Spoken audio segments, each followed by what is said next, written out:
This is a Squiz Kids podcast. Your fresh take on what's happening in the world around you.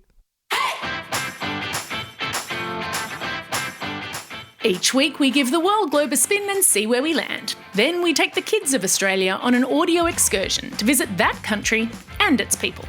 I'm Amanda Bauer, and today on Squiz the World we're visiting the second biggest country in the world. Let's see if you can guess where we're heading. It has the most freshwater lakes on the planet. It's famous for ice hockey, maple syrup, polar bears. That's right. Strap yourselves into the Squiz Kids Superfast Supersonic Jetliner as we take off and take a squiz at Canada.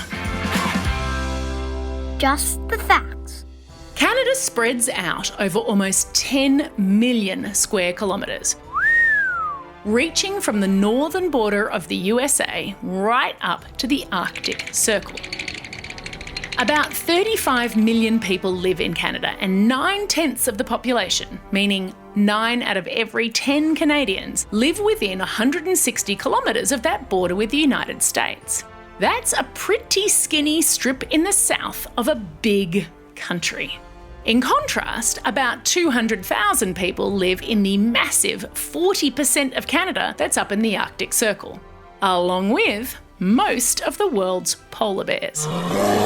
Half of those human Arctic inhabitants are Indigenous, and the name of Canada actually comes from an Indigenous word, kanata, which means village or settlement. Like in Australia, Indigenous people occupied the land for thousands of years before white settlers came. The Inuit people were in the north and Native Americans in the south. Together, they spoke around 60 different languages. French and English settlers both came to Canada, and they got rich by hunting and selling its natural resources, especially fish and beaver fur. The French were in the east, the English in the west, and in the 1700s, as both pushed inland, it came to war. The English won, and today Canada's system of government is very similar to Australia's. It's an independent country with its own elections and leaders, but the official head of state is King Charles III. The capital of Canada is Ottawa, but it's not the biggest city. That honour goes to Toronto, which is called the most multicultural city in the world because people from more than 200 different ethnic backgrounds live there. Wow! Whenever you travel, it's important to learn a few words in that country's language. It's a great way to show respect. So let's learn the lingo. We've already talked about how diverse Toronto is. 1/5 of all the people living in Canada were born in another country, so lots of languages are spoken here. But the main language is English. And just like Australia, Canada has some slang that can be confusing when you visit. Luckily, we have Addison here to help us learn more. Take it away, Addison. Hi Squiz Kids, my name is Addison and I'm 13 years old. I live in Winnipeg, Canada, and one piece of slang that's going to be really important when you visit here is the word loonie. It means $1. That's because on the back of our $1 coin we have a picture of a bird called a loon. For the $2 coin, known as a toonie, there is a picture of a polar bear. In the winter, when it's cold, we wear hats known as toques, and we wear them when we go tobogganing or sledding. Then to warm up, we go to a coffee shop called Tim Hortons, but it's well known everywhere in Canada as Timmy's. Bonne journée et au revoir. Addison is actually the daughter of a kid that I played with when I was 2 years old and my family lived in Canada. How cool is that? Thank you so much, Addison. If I had a loonie, what a great name for a dollar coin, I would send it your way. Now, Addison also speaks pretty fabulous French. That's because her grandma is a French teacher and because 7 million Canadians, or 1/5 of the population, speak French as their first language. Most French speakers are concentrated in the province, which is like a state, of Quebec. But wherever you go in Canada, you'll see both English and French on street signs and food packaging and official government messages. Now that we can ask for a warm hat, remember that's a toque, and we can order a hot drink at Timmy's, it's time for school. If you're a school kid in Quebec, then everything you do at school will be in French, except of course your English and other foreign language lessons. In every other province, the language of instruction, as teachers say, is English. School in Canada is reasonably similar to what you're learning in your Australian schools, but there's one big difference in how kids get to school. Have you ever watched The Magic School Bus or another TV show or movie with a big yellow bus that takes kids to school? They're all over Canada, and there's actually an official paint colour called, wait for it, National School Bus Glossy Yellow. Why do you think they decided to make all the school buses the same bright yellow? I'll give you a second to think. Maybe pause the podcast if you want to discuss. I'm guessing a lot of you said that it was kind of the motorised version of wearing high vis. It's pretty unusual to see a yellow car or bus on the road, so they stand out really well, and making them all the same colour means that every driver knows that means to slow down and watch out for kids. Thank you. More than 50% of all Canadian school kids end up going to and graduating from university. It's actually the only country in the world to have more than half of its grown-ups university educated. In Australia, according to the Bureau of Statistics, that's 32%. Okay, lessons are over. I think it's time to head out into nature and back in time.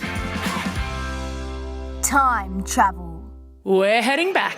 Way back to around 14,000 years ago and the end of the last ice age.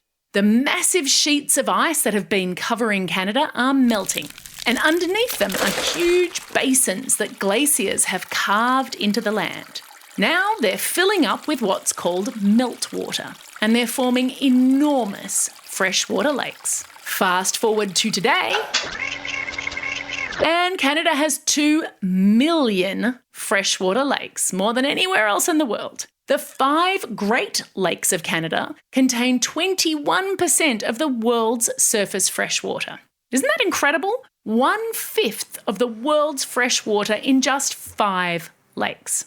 My favourite lake is a different one. It's a body of water in the province of Manitoba. I am going to try to say its name, but there will be a video in your episode notes to hear it properly. Okay, here goes. It's the longest place name in Canada. There are 31 letters. It is a lake called Pequawatchnamai-Koskwaskwai-Pinwanik, or something like that. The name is Cree, one of Canada's Indigenous languages, and it means where the wild trout are caught by fishing with hooks. Watch the video in your episode notes from CBC Kids Canada. That's their version of our ABC Kids, and you'll be singing it fluently in no time. Canada is famous not just for its lake, but for its nature in general. 40% of the entire country is covered in forests, and 1/10 of the world's forests are in Canada. I'll put a couple of videos in your episode notes so that you can explore the woods from home. Maybe you'll see some of the amazing wildlife, including bighorn sheep, elk, wolves, coyotes, moose, beavers, bald eagles, osprey, and bears. I'm always hungry after a big hike in the woods. I think it might be Dinner time. Speak to any homesick Canadian and they'll probably tell you how much they miss something called poutine. Poutine is a combination of hot chips, I know you know what they are, topped with a peppery gravy, like a sauce, and melted cheese curds. Now, many of you are probably thinking, what on earth is a cheese curd? Well, basically, it's a baby cheddar. All cheese starts with bits of curdled milk, which are stuck together and aged to make the cheese that we are familiar with. But in North America, those young cheese curds are a prized snack. A high-quality cheese curd will squeak when you bite into it. That's caused apparently by the long strands of protein in the curd rubbing against the enamel of your teeth.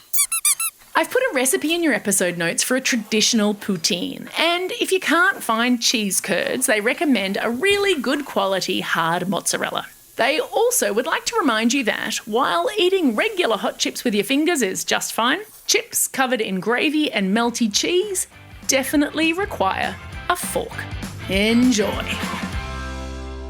Time for the quiz. This is the part of the podcast where you get to test how well you've been listening. Question number 1 is a tricky one for all those really good listeners out there. Can you remember the full name for the colour of Canadian school buses? Well done if you remembered this. National School Bus Glossy Yellow. Question number 2. The Canadian $1 coin has a picture of what kind of bird on it? That's right, it's a loon. The coin is called a loonie. And question number 3. 21% of the world's surface freshwater is contained in how many Canadian lakes? That's right, the 5 biggest lakes. That's all we have time for today. Thanks for staying curious about the world and joining me on this incredible trip to Canada. Now get out there and have a most excellent day. Over and out.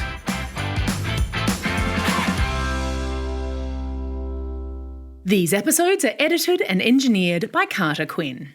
If you enjoyed that little trip, don't forget that every Wednesday all through the Christmas holidays, the Squiz Kids Superfast Supersonic Jetliner will take off weekly to explore a new country. We've got Latvia, Cuba, Ireland and more on our itinerary. And on Saturdays, Bryce will be challenging you and your grown-ups to a kids versus adults quiz on a different topic each week. And on Mondays, we'll be releasing a Squiz Kids shortcut, where we'll dive into the who, what, where, when, why, and how of big topics like sharks, YouTube, fireworks, and more. All of this amazing content is absolutely free. Consider it Bryce's and my gift to you this festive season.